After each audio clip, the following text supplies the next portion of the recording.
YouTube, I believe. So if you're watching us, go ahead and sign in. And what's really cool, guys, is today we have the ability for wherever you're watching this, you're able to put in comments. And when you put in comments, we're going to be able to see those comments. We will be reading them either during the show or after the show. If you have questions, go ahead and put them in. That way we can try and address them during the show today. We've got some great guests, great topics to talk about today. So we look forward to having you on. Let us know also where you're signing in from. Maybe you can also hit the applause button. Let us know you're happy to be here. The love, support, insightful. Whenever you hear something good, let us know how you feel about that. And let us know what resonates with you as you hear it throughout the day. So we actually have 3 guests. 2 of them are pictured now. We have another guest coming on a little bit later in the show. Perhaps if you've seen our shows before, you've seen him before, Casey Smith. He's the director of nursing at CHI here in Houston. And then in front of you right here, we have Kristen Baird. Welcome to the show. And we have Noelle Coles. Welcome. Hi, everyone. Yes. So we've got some great folks to talk about culture and retention and all those good things. In fact, Kristen, I'd like you to kind of introduce yourself, because I know you, but I want to make sure our viewers know about what you bring to the table. Can you give us a quick introduction, please? Thank you. I'm Kristen Baird. I am the founder and CEO of the Baird Group, and we help healthcare organizations build better cultures so that their patients stay loyal and their employees stay loyal. Excellent. And Noelle, please. Hi, everybody. I'm Noelle Coles. I'm coming in from Boston, Massachusetts. And I recently was a director of nursing with a background in pediatrics. And I have currently pivoted my career into the coaching realm with a focus on retention. And also, I feel like each one of these shows, I peel back new layers of myself and also focus on leadership vitality as well. Love it. That's great. So like I said, we have a power pack session today. And then of course we're going to bring on Casey here in a little while, but just to kind of get us going, culture would you say, let me ask you this question. Would you say that COVID has revealed or amplified issues as it relates to culture? What would you say to that, Kristen? I would say both. It has revealed and amplified. It's sort of like when you do a personality profile on somebody, and it reveals your natural MO, if you will, right? Who you really are deep down. And when you're under stress, you typically get more of certain things.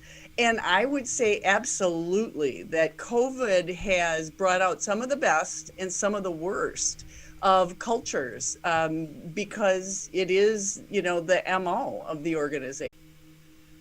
Okay, so let's back up out of this thing, see what's going on. So we just hit the stream button again. Hopefully you're joining us again. Approved show on culture and retention.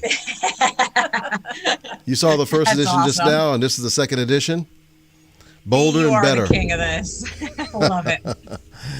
So here we go. Let me hit refresh again here. And Kristen, I don't know if you've already shared the first one, but you may need to share the second one here. It's going to be a new link. Did you do that already? I did. Okay. So maybe what you can do is do a comment under it and just give them the new link as it comes up. It should come up any second. Guys, if you're signing in again, let us know where you're signing in from. I'm just going to acknowledge some people who commented on our first stream. We've got a hello from Brandon, Mississippi. That's Ferris Stevenson. We have Jason Ruda from New Hope, Pennsylvania. We have Patty coming in from Hazel Green, Alabama. How you doing, Patty? Jason says, Chris has been instrumental in my personal and professional development, and I can't thank her enough. Wow, that's awesome, Kristen. Thanks, Jason. That's awesome. Thank you. Okay, before I read any more comments here, I've got to acknowledge that here. Let me see here. That deserves that right there, for sure. Okay, yeah, that's great. Okay, the other comments I got was, let's see, Aisha. She says, hello from Dallas, Texas. Hey, we got Jonathan. Jonathan's back. Hey, everyone. Hey, Rollis. JP here from UK. Hope you all had a great week. So hopefully all of you are joining back with us, who I just read off. Ferris, Jason, Patty, Jonathan, Aisha. Thanks for being here. Now let me look at the new stream to see who has come back. Let's see who stayed with us. Let's see who's joined us. Inquiring minds want to know. Hey, Jason says, yay, he made it. Thank you, Jason. He hung in there with us. So you're going to be rewarded. Right. Okay, where we left off last time was about culture and what that means. Because if we ask 10 different people about what culture is, we're going to get 10 different answers. So I'd love you to just, even if maybe if they caught it before, they didn't catch it before, I'd love for us to just talk about that again. I love what you said, Kristen. Go ahead with that, please. Yeah, there's a lot of very fancy and wordy definitions out there, but my favorite is how we really do things around here. It's not like the mission, vision, value on the wall. It's what you see is what you get, and that's really the definition of culture. Yes, absolutely. And you had something to add to that, Noelle. I did, and I couldn't agree with you more, because it really does shine during COVID. And I think that's where we touched a bit upon that too, for the better and for the worse, because those organizations that are really functioning very well and very highly reliable, you will see the best come out of them in this type of situation, down to departmental, those that have been succeeding so far, and those departments that have been struggling with culture, however they define it. This is going to bring that piece of it where there's an area of opportunity to fix it even further. And so again, I completely agree with Kristen. You're going to see it from both aspects. Awesome. So as we get into this, I know you've done some research on nurse retention, Kristen, specifically. How would you say retention relates to culture first? Oh, they're so closely intertwined, because culture is really going to determine, what you expect of your leaders. Okay, it's really going to determine that. It's going to determine, how you groom your leaders. What is the code of conduct? What are the standards? What are the ways that you do things? Those are all part of culture. And when you look at the statistics, people leave their bosses, not their jobs. And so much of culture is the leadership.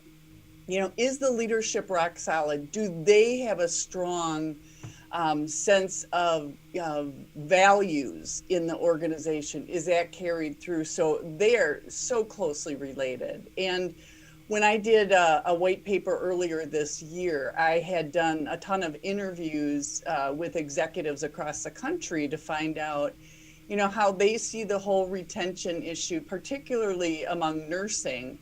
But looking at why are they leaving? Why do people leave? And there were two really important themes that emerged from the data, and that was leadership was number one, and the second was culture. And culture and leadership are inseparable. So I would say they're inseparable. Okay, now just speaking of leadership, I want to tell you, Noelle has counseled me before about drinking Cokes on the show. So due to her leadership, I'm drinking some water here. Oh my gosh, that makes me so happy. All right, so moving on to Noelle, what would you say about the linkage between culture and retention? And then we'll also get into leadership after that. So I love that Kristen is going first, because I couldn't agree with her more with this either. And to complement that, and not really toot my own horn, but I think I'm going to for like a good 30 seconds, because I had 4 consecutive years in a row of 100% new grad retention rate in my unit. And we were the only unit in the organization at that time that had that. And I agree. It's a direct reflection of the leader. You have to spend the time with these newborns. And the way that I separated them, I called them the yearlings, and then I had my older staff. But I always referred to them as the yearlings, because there's so much potential to them, and there's so much that they're trying to absorb and just take in, that if you don't stay on top of them and really support them and guide them, it's a scary world out there as a new grad. Even before COVID, we are entering scary times where they are being pushed to the limit of their knowledge, skills, and expertise in everything that they do. And I found that very similar to, you know, people always say, like, you don't want to call your staff or your employees your children, but Right. you have to, you know, raise them to be better than you. You have to raise them to be a better nurse, a better this. And whether I was in charge or precepting or a leader, I wanted them to be the best selves that they can be, you know, of them. And yeah, you have to spend the time. It is a lot of time, but I'll tell you, it was worth putting a lot of my work of administrative stuff on the back scenes because these nurses didn't leave. They knew that you had their attention. That is really commendable, Noelle. I'm not kidding. When you look at the statistics, that there's something like 27% that will leave their jobs in the first year of employment. That's everybody moving Right. jobs in the first year, but like 32% when they're new grads. I mean, and that is, and so kudos to you, because it's your leadership, not only in how you mentored them individually, but the environment in which you help them thrive. And so one of the things that I see so often is, you know, it's not just about the skills. It's about feeling welcome. It's about feeling part of a community. It's Yes. about, you know, is somebody around to go to lunch with me? I'm brand new. Yeah. A, I may not find the cafeteria, but B, it would be nice to have somebody, you know, be my buddy and have lunch Right. with me. So Right. and yeah. And it's okay as a boss to be somebody's buddy. They have to know there's a clear line of blatant disregard and doing your job. And if you know that your nurses are doing what they need to be doing, there's no reason why you can't flip your badge and be like, all right, who wants to eat lunch today? I sit down with my nurses and eat lunch with them. It's interesting because if you think back, years back when we were nurses, to get a text message from your boss or to get a phone call or an email, you're like, you know, yeah, like, okay, text your staff. When they're done and they had a really bad day, send a one-liner and give them a text of, hey, good job today. Love what you did. Talk to them. That's all that it takes. It's those little notches that they add to their belt that adds longevity. Just keep adding those little tokens. Oh, I love that. Yeah, and the thing about it is that the leaders have to know how to do those things. I don't know about you, but I was a staff nurse one day and a manager the next. Right. And so it was like, I didn't want to let out that I really didn't know what I was doing. Right. You know, I'm looking around thinking they're going to find out that I absolutely have no clue. I mean, Right. somebody's trusting me with $1 million budget, let alone all these people who are turning to me as their leader. You know, and the thing that I found really fascinating in my research was that I won't tell you how many years I've been out of college, but you know, in looking at what these CNOs told me about turnover and what they really regret is that they are still bringing people, really good nurses with really good clinical skills, out of the trenches and putting them in management without the leadership skills, without the 100%. management skills. And this is the same conversation we were having when I graduated. Right. And it was, you know, sure enough, you know, you and I both found our way, you know, and we learned as we went, and we hopefully had some good mentors along the way. But the truth is that you can't put somebody in that role and expect them to be performing like a 20-year veteran of leadership. Right. Yeah, that's a And great it's point. so unfortunate because that is still the expectation. Yeah. Yeah. It nothing's changed with that. And it's that's the defining moment within all organizations that we really have to look at, because you're taking some really great top talent and throwing them across into a different realm and just saying good luck. There's so much training that has to go into that, and they could be the best leaders that they can, but oftentimes what could be great success does become failure, and it's not on the part of the nurse going into that role, it's because they weren't given the tools that they needed to Right. learn. Yeah. And it is training. I mean, literally, it's like a boot camp. Well, it is. It's training and coaching, you know. Right. Yeah. And so, you know, that information right there between my research and what you said, you know, the training, it led me to develop this course that I'm teaching now, Be the Leader Nobody Wants to Leave. And the whole premise of that is, what is it that these new leaders and even experienced leaders, what is it that is going to make them more successful so that they reduce turnover? Mm-hmm. Yeah, That's absolutely. We got lots of comments, guys. Let me just go with some of them. So, of course, I said earlier, Jason made it back. Patty made it back. Hey, Patty. Jonathan made it back. Congratulations. Of course, Joe. And then Holly's here. Holly Kalua. Hi. She says, hi, Rollis, Noel, and Kristen. All right. And then we got Jonathan. Jonathan says that was blatantly vodka. He thinks I'm drinking vodka right now. And let's see, Jonathan says you have to raise them to be better than you. That's going to be on my wall right now. So Jonathan liked what you said, Noel. And Jason says we talk about being part of a family in healthcare, and leaders are the head of the household. Building a workplace family starts at the top. Interesting. I like that. And you know what? I want to talk about that word family here in just a minute, but let's do this. I want to give away a book right now. And so I'm just going to do a little pop culture trivia for the person who will win this book. And my pop culture trivia is, which social media site is primarily responsible for originating the hashtag? And I'm going to give you one of these 5 choices. It's either Facebook, Instagram, YouTube, Twitter, or LinkedIn.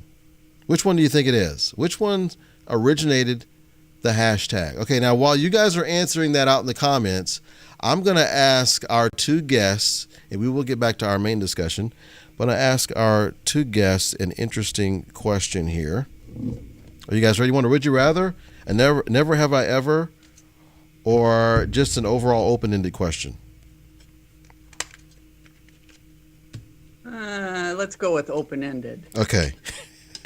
I think Kristen's thinking, what's the safer choice here? Yeah, exactly. He's processing that. I can tell. That's so funny. Okay.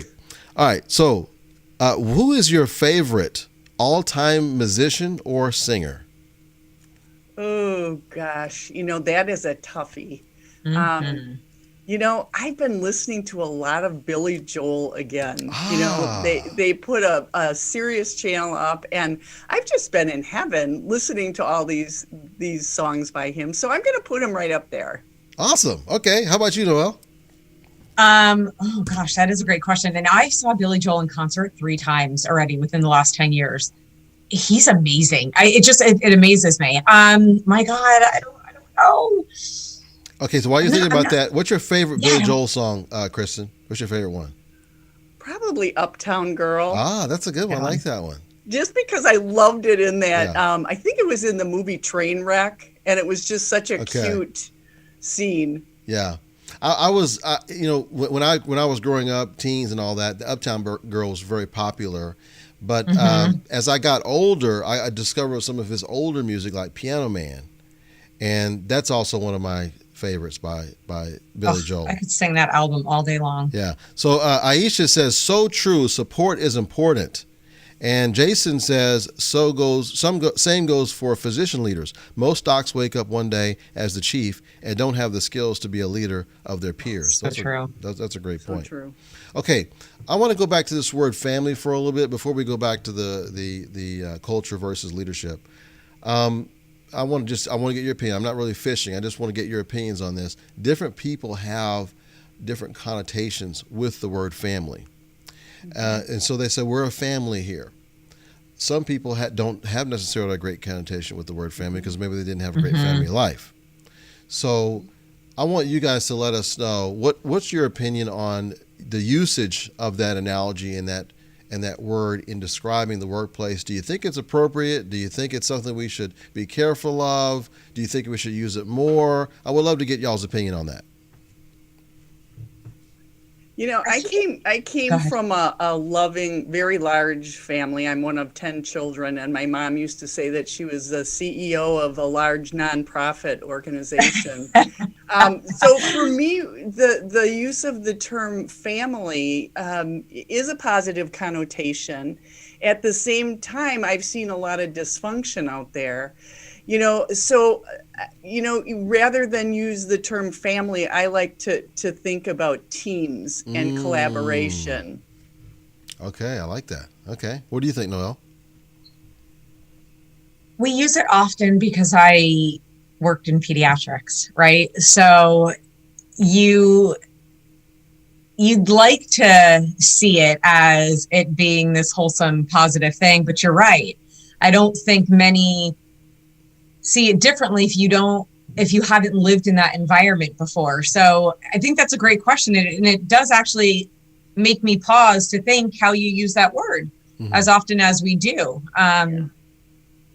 Yeah. Yeah, I mean that's In my creating answer. we're creating recruitment videos that we do with clients, and we like to create a lot of them because to get the nurse's attention, you really have to have lots of different videos and different touches to get their attention.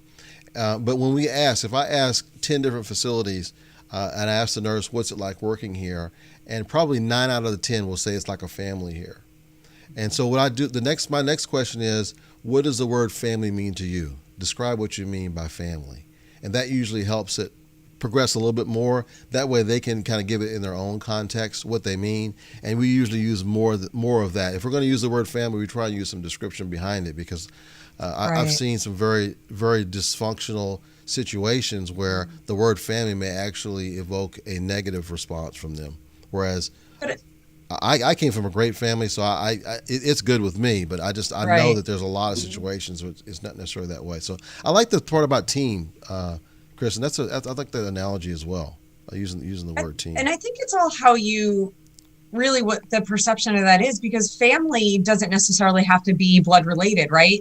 I, I, I Yeah, that's find true. that some of my closest friends that I've known throughout my lifetime has been the closest family than sometimes your own family, and I've got a great Yes. close knit family, but adoptive children, you don't need to be biologically be Ah, family. And I think that's the feel that yes. when nurses talk about that, that's a creation of their family. um, Okay, I like that. That's good. does that make Yeah, sense? it does. Now, and there's one other twist, and Maybe the same thing with teams. I'm gonna see how this lands on you. Oh But boy. a slight twist is, when we talk about diversity and inclusion, if you see a bunch of videos and they say we're like a family here and we do things together, what if that person is from a different culture where they don't really do stuff outside of work? They're not really they're not like bringing necessarily their whole person to work. It's really more of a job. And when they leave the job, they do stuff with their own family, with their own stuff. Or maybe they're of a totally different culture that they're not seeing on the screen. I just want to see how that resonates with y'all. And what are your thoughts on that? How do you feel about those types of situations? Well, I'm going to let you go first this time. I was waiting for you too. So, God, that is such a great question, Rollis. What's fascinating is I've always described my family as Heinz 57 varieties because that's really what we are. My family is gargantuous, and you can name almost any culture that's out there, and they're all together. Like this is where we are at, and I think that's what when I look at diversity and inclusion, it's something that I just always grew up with, and that if you're outside of, I'll start with inside the hospital. People's professional family selves are very different than their personal family selves. So I think if you're describing what that culture looks like and you've got a whole group of people inside the hospital together, they may all bring that family core value together as one message, right? Because this is who they are in this type of environment, where that's okay because you're going to have a different sense of self both professionally and personally, because they are showing two different reflections of you. And I think that only makes sense that when you go home, your traditional self will come out within your family. And what more powerful message is that out there, because you're learning so much about different cultures that calling each other family there means that there's an open relationship, that you know so much more than you ever did by breaking down those boundaries. Yeah, absolutely. And now I know, Kristen, you wanted to talk about the linkage between culture and leadership. So, and I know you've done some research, and I think maybe your course addresses that. Give us some points, some pointers of the top 2 or 3 things we should consider when it comes to culture and leadership.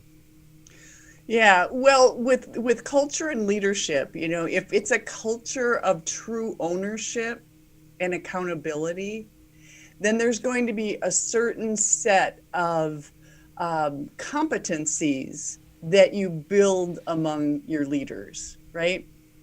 If it's pretty vague, you're not going to be saying, this is who we are, this is what we stand for, and therefore this is how we're going to build these competencies in our leaders. So they're very closely related, and when you look at what are some of the reasons people leave their jobs, and it's, a lot about that they didn't feel that their leader really cared about them. They didn't feel that their leader even knew them, or didn't value them, didn't value their ideas. All of those things come together, when you're looking at culture and leadership.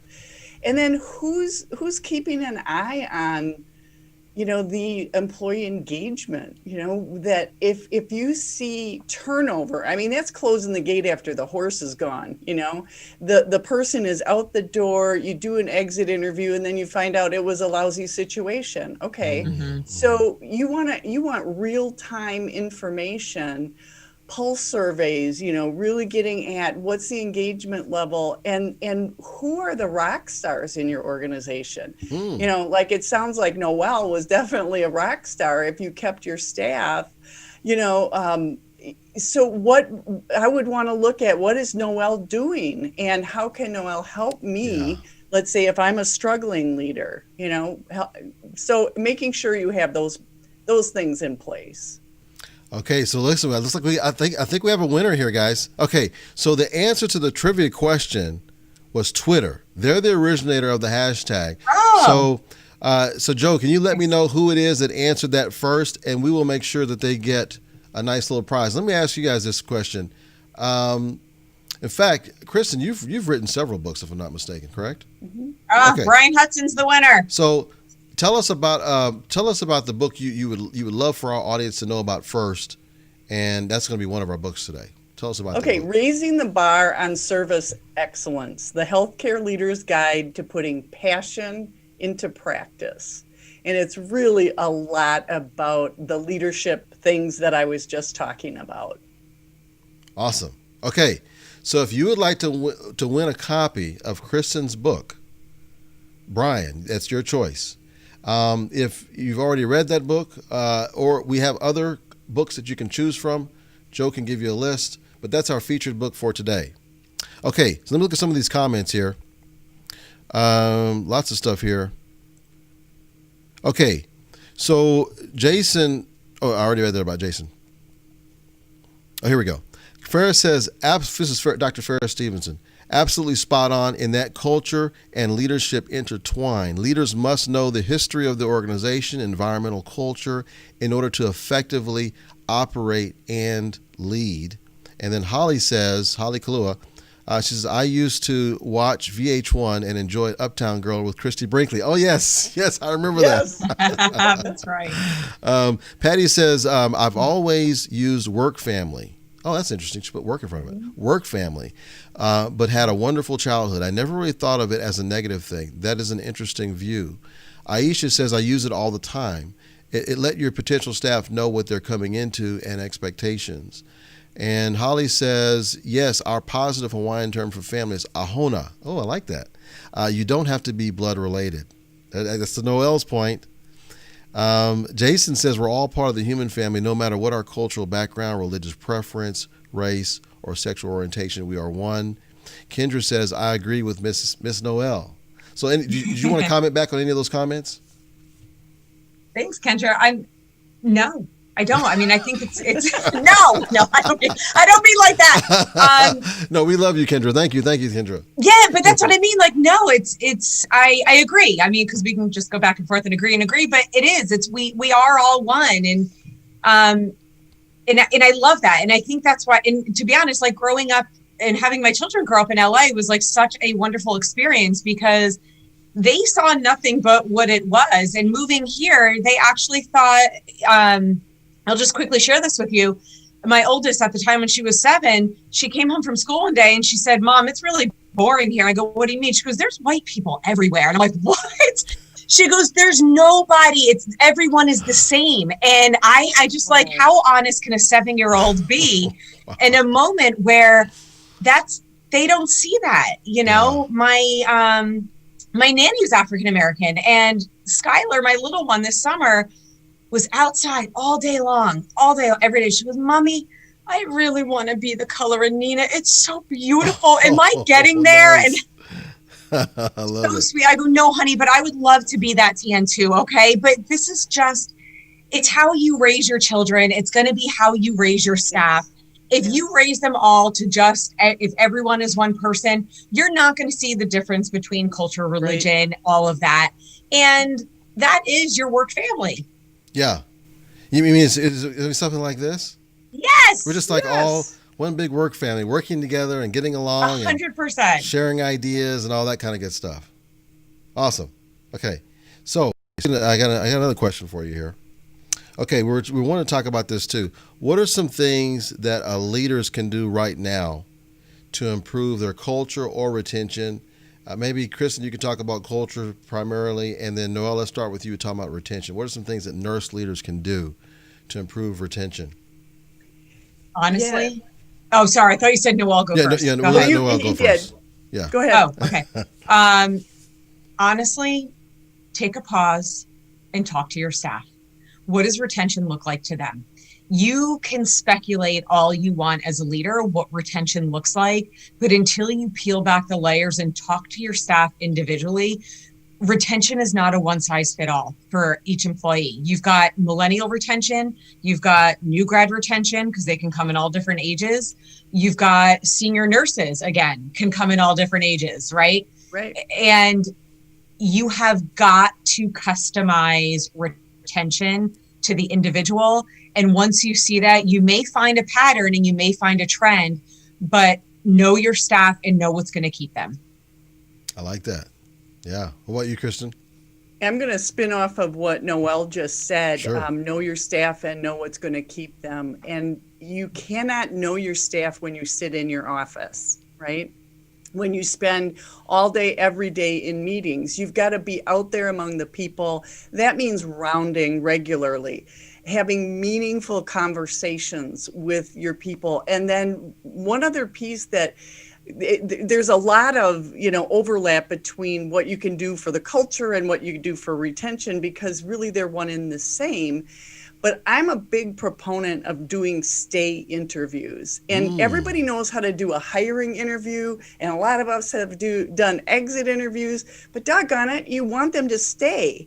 And so to do a stay interview and have a really good conversation with what inspires you about the work you're doing? What new skills have you learned here? What more would you like to learn here? How can I support you? Yes. If you've ever dreaded coming to work, what was that about? So really learning about what's going well, what's not going well, and then that becomes part of your individualized retention strategy for each person. Oh, I like Kristen, that. that is brilliant. Okay, so we got a winner. I don't think we celebrated a winner yet, have we? No. Okay, so we got a winner. Hey, Casey's here. I just saw you. Awesome. Okay, so we got Casey Smith here, Director of Nursing at CHI here in Houston. Welcome to the show, Casey. Hey, thank you. It's great to be here with you guys. Okay, you came just in time. Or ladies, I should say. Yeah. Are we a big, happy family? Exactly. We are. We are. And as Patty would put it, we're a work family. Okay, so right now we're going to, or as Holly would say, we're Ahuna. Is that right? Or Ahuna? Something like that. Anyway.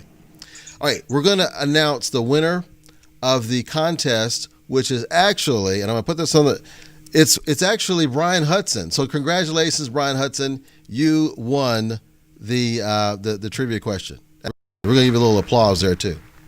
Excellent. Appreciate you. Okay. So Brian is our winner, and you have a choice to, of course, get Kristen's book. She's our featured book for the day, or any one of the other ones on our list. Okay.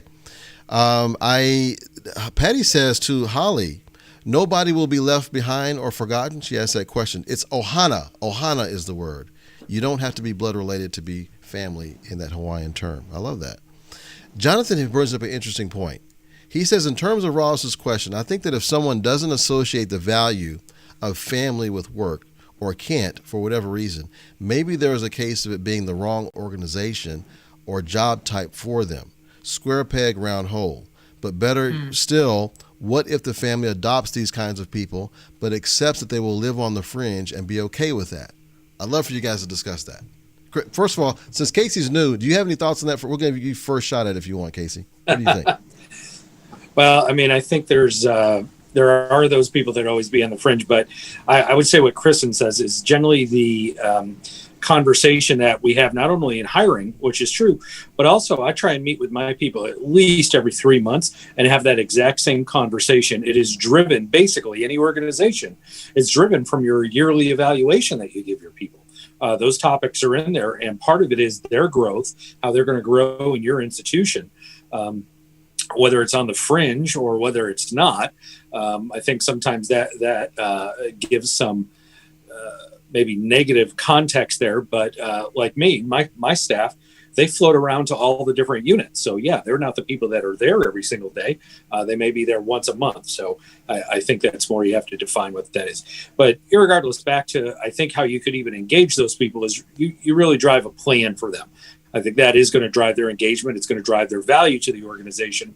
And then you, as their one-up, as their leader, you have that opportunity multiple times during the year to talk about their value and engage with them to see, as Kristen was saying, whether, is it a stay interview or, maybe you need to stay in the organization but go to a different department. Let me help you with that. That's okay. Now that's an interesting point. I want to come back to that about moving people around. Kristen, did you have any thoughts on this, or Noelle, about what Jonathan was saying? Does that mean it's a wrong fit for them? No, I don't think it's the wrong fit. I think that people are going to have their own styles. Like you said, I'm not, if you're a person that likes to keep your personal life separate and they're on the fringe, in terms of socially, all you can do is encourage them, keep inviting them to the table. Yeah, that's true. Yeah, constantly remind them that they are invited, even if they don't come. They're not excluded from being there. That's good. I like that. But also, perhaps to sort of play devil's advocate, which ties in both of those points between Casey and Kristen, is perhaps if they're choosing not to come to the table, this might not be the department for them, and they need to look for a different table to attend to. Because you create the environment that you work in, right? Ooh. So if you're the leader and you create this environment, you would hope those two shall follow. Right. If they're choosing not to follow the environment that everyone has adapted themselves to, then that doesn't mean that they're a failure. That just means that this might not be the place for you. It doesn't mean that you're a bad employee, but perhaps you might find success elsewhere. And, I've actually had a few nurses like that the ICU was not the place for them. And I knew that there was a piece of them that they could do well in. So that's where these conversations come when you look at retention. You don't want to give them off to another organization. You still want to retain them, even if they're not going to be yours. Give them to somebody else where they can thrive. And most of my staff, from the ICU actually went to like a radiology department, being a radiology nurse, and they are happier than ever. Oh, wow. And so it goes back to what Kristen said. You got to know your staff.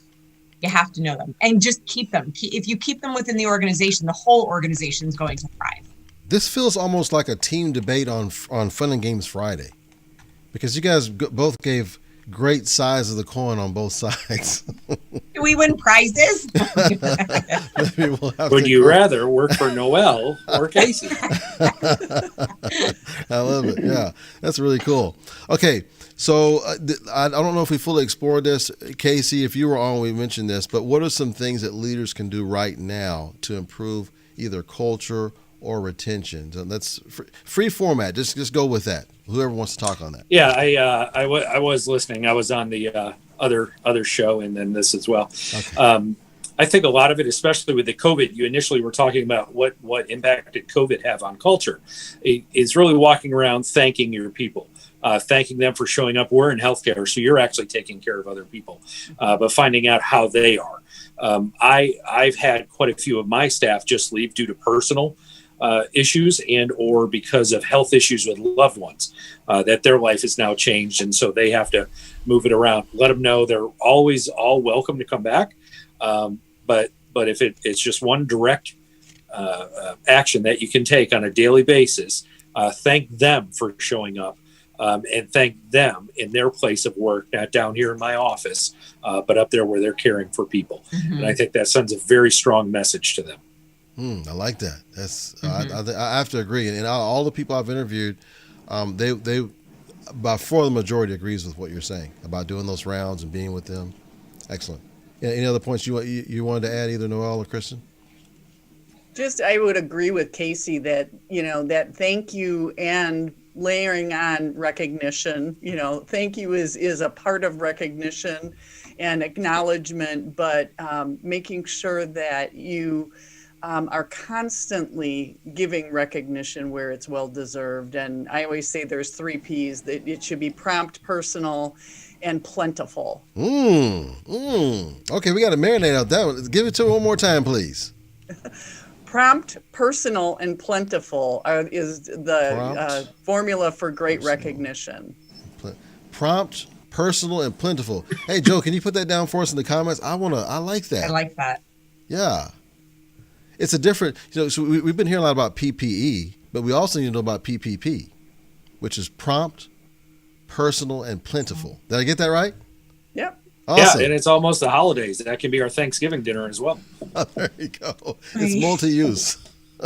It's multi-use. Very good. I could see it on one of those little like wooden plaques that you could buy somebody like in those stores, like a Hallmark store, and you could put it on your desk. Yeah. You got something going there with that. Absolutely. And so we do have in the chat box here, Raising the Bar on Service Excellence. That's the book by Kristen Baird.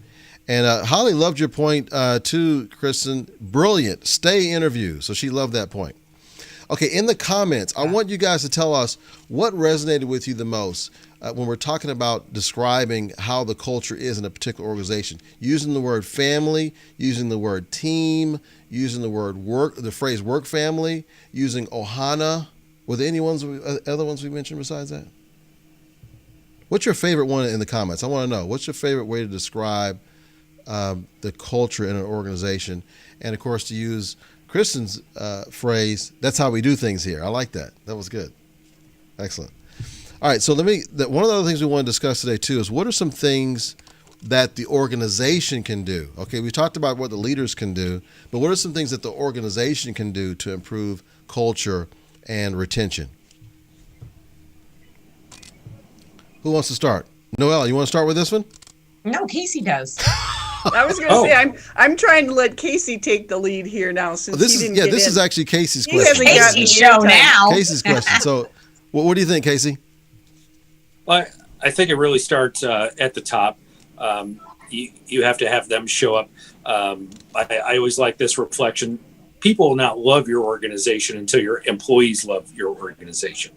And so therefore, if it comes from the top down and they're demonstrating the behaviors, they're making the connections in various meetings and roundings or setting the expectations, I think that's really what a lot of us look for. I think many of us have worked in organizations where that's not there, no matter what your level. If you see it, you're one up, you're second up, or somebody in the C-suite, or even if you've been in the C-suite, it's others in the C-suite that you see.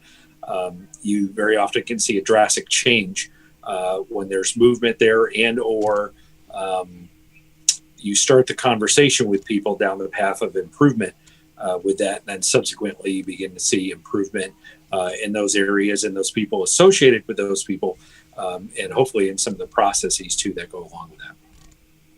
I like that.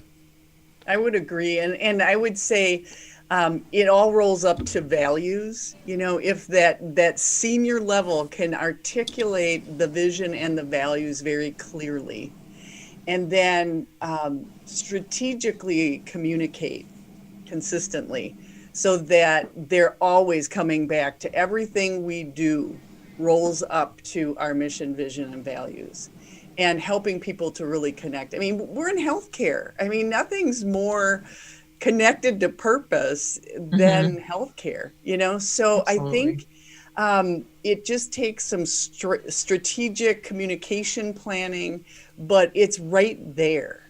Mm-hmm. I have a question for you guys. I want you guys to each give me your take on this. And it's about change. I tend to like to change things maybe a little bit too much.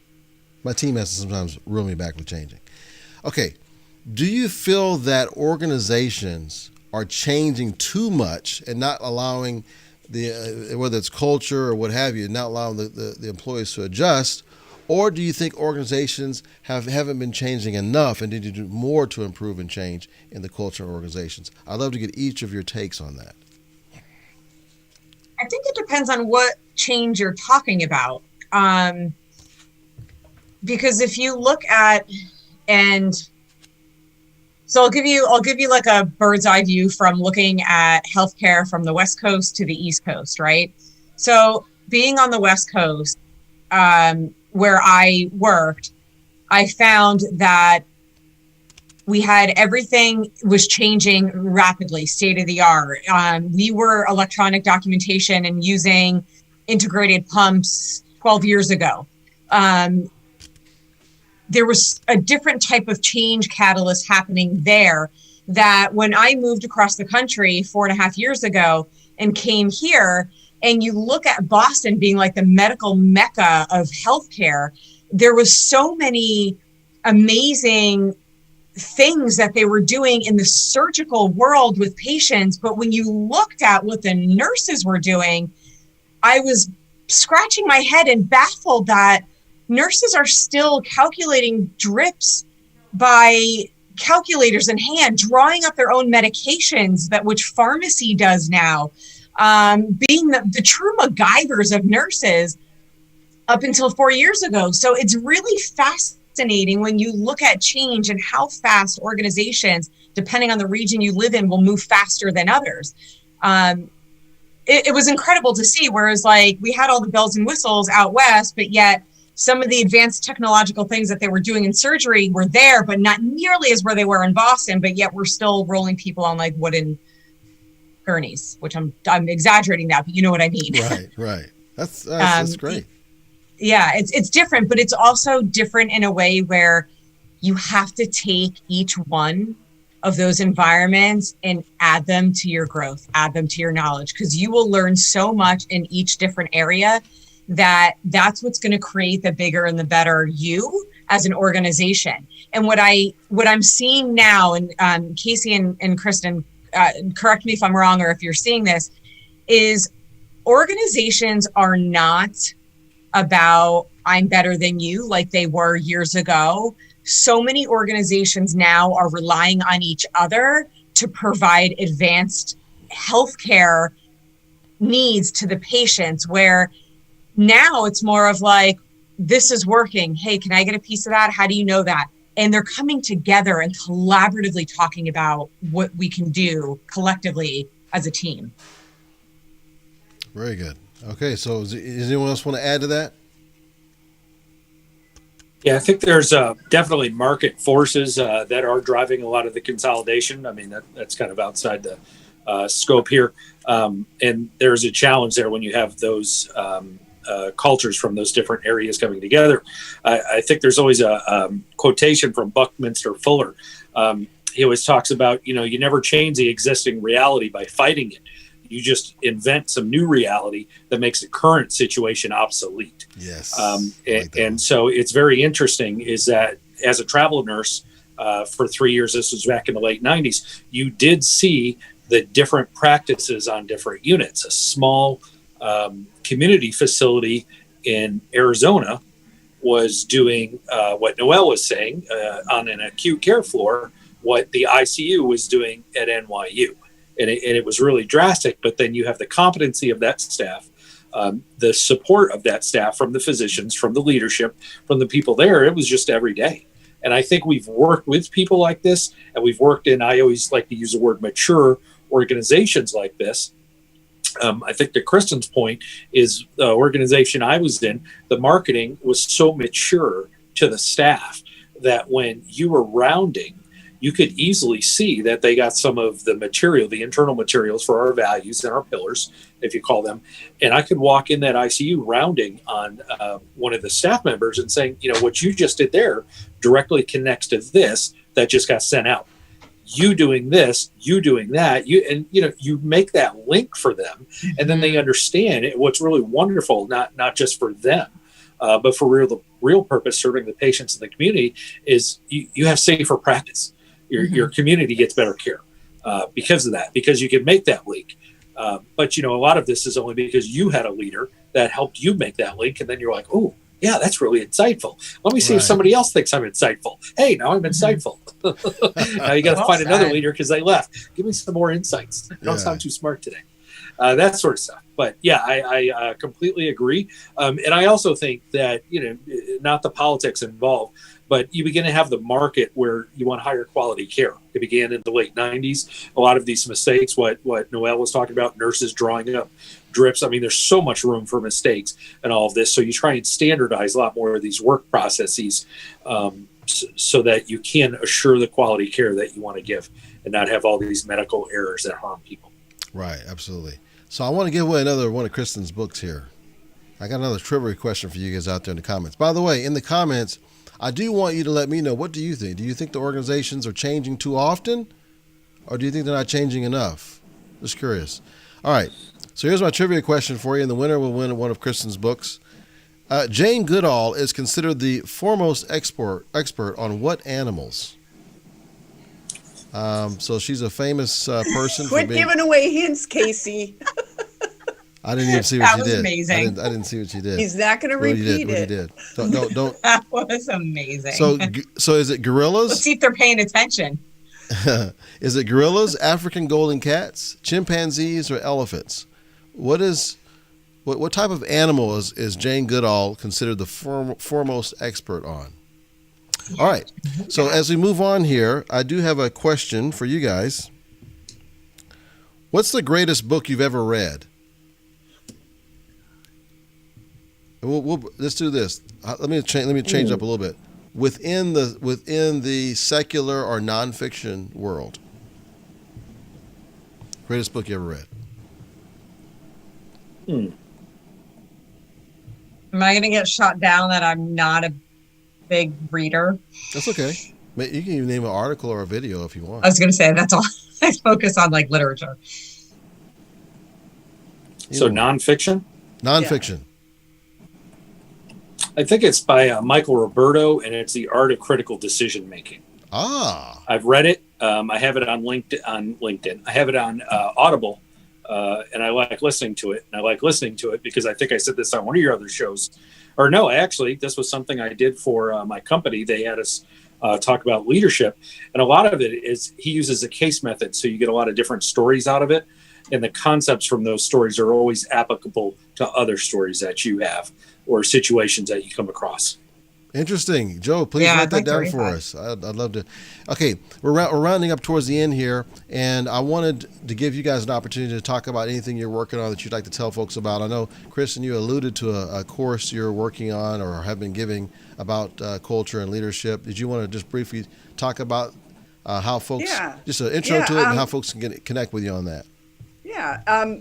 The course is called Be the Leader Nobody Wants to Leave, 8 Transformational Skill Builders for Busy Leaders. And we go into 8 modules, and we have group coaching and individualized coaching so that they can learn a skill and then get feedback on that skill. It's going very, very well. And I think Joe can put up the link for me, and they can do that either directly through my website or the link she's going to post. Awesome. So yeah, we'll have it in the links, guys. If you're watching, we're going to have the link to that in the comments here, and also I believe we're going to have you, if we haven't already, have you tagged in the posting. So yeah, Joe, if you can also make sure we tag her in the actual main posting as well. And then I know, Noelle, you're working on something, I think, for new grads. Is that right? I am. And a lot of that I'm also going to reveal on my new LinkedIn Live show coming up next Wednesday, which will be every Wednesday, 11 a.m. Central Time. And I put a big focus in my consultative work looking at new grad retention. And what I started to develop is a new grad retention program for leaders. And it's a 13-week course on going over the aspects of what it takes to be a leader and how do we retain new grad nurses differently than how we would retain regular or experienced staff that have been there for a while. And a lot of that isn't just, hey, here's a workshop and here's the course, but you're going to directly take the metrics from your hospital that you have now, and you're going to use that as your baseline, your benchmark, to really see that once you go through this 13-week course and you take the information, create your own action plan to use it, that the goal inevitably will be to see if you're able to bring in and bridge in that gap to what your turnover rate was and where it will be in the next 1 to 2 years. Love it. Okay. Anything you're working on you wanted to, looks like we lost Casey. But if you want to connect with Casey, we're going to make sure and tag him in so that you can also connect with him as well. If you want to connect with Noelle or Kristen, we'll have them all tagged in. There we go. Hey, Casey. Anything you're working on, Casey, you want to tell anybody about that? And if you want them to contact you or connect with you in any way, maybe there's a nurse position or something you wanted to fill or anything. Well, yeah, I've got lots of ICU or acute care positions if you're interested. And I think if you've seen me with Rawlis, we're very big about growth, growing you not only in the unit, and Noelle, she's been on a couple of different shows with me, really turning you into the nurse that you really want to be. Awesome. Well, appreciate all of you guys being on today. Did we get a winner for our contest? Let's see the winner. So the actual answer, let me see if anybody guessed before I give away the answer. Did anyone guess yet, Joe, on that last one? Oh, yes, people guessed, but I don't think the answers were correct. Okay. So the actual answer to it was chimpanzees. That's what right. that's what she was. That's what we got. So I thought Joe, it was gorillas. did we have anybody that was even close? Everyone said elephants. Everyone said elephants. Okay. So funny. That's because Casey was making Who was the first one to answer doing elephant? this too. But first I got this, but I was thinking gorilla. Who was the first one to answer elephant? We did have someone who answered gorilla, which I guess is kind of close. Yeah, gorilla. Okay, we'll take gorilla. Who said gorilla? Jason. Jason. Okay, so Jason, you are the winner for today. You were close enough. Excellent. So congratulations. Let's give him a little round of applause there. So he is the winner of the last trivia question for the day, and you will win a copy of Kristen's book. So congratulations. Very good. Well, listen, thanks again, guys. You were awesome today, and it's like your second or third time with me. You guys have done great every time. So hey, we got a visitor. Who we got here? That's Skylar. Hey, Skylar. Oh, she's the camera lady. You're the camera lady, aren't you? Sure is. Yeah. Okay. Well, thanks. Can you tell they have their own timer of it's 4 p.m. Mom, Yeah. Let's go. So Skylar, can you say bye to everybody for us? Bye. Bye, everyone. Bye, everyone. Bye. Have a good rest of the day. You have a good rest of the day. Oh, thank you. Everybody has a good rest of the day. All right. Sounds good. Okay. So we're going to keep that on there. All right. We'll see you guys later. Thanks, everyone. Oh, you know what? Bye. We got to do quick poses. Quick poses. Real fast. A smiling pose. I don't know if Casey can come back. Smiling pose. And then crazy pose. Okay. All right. Very good. All right. Thank you guys. Thank you guys. Bye bye. Bye.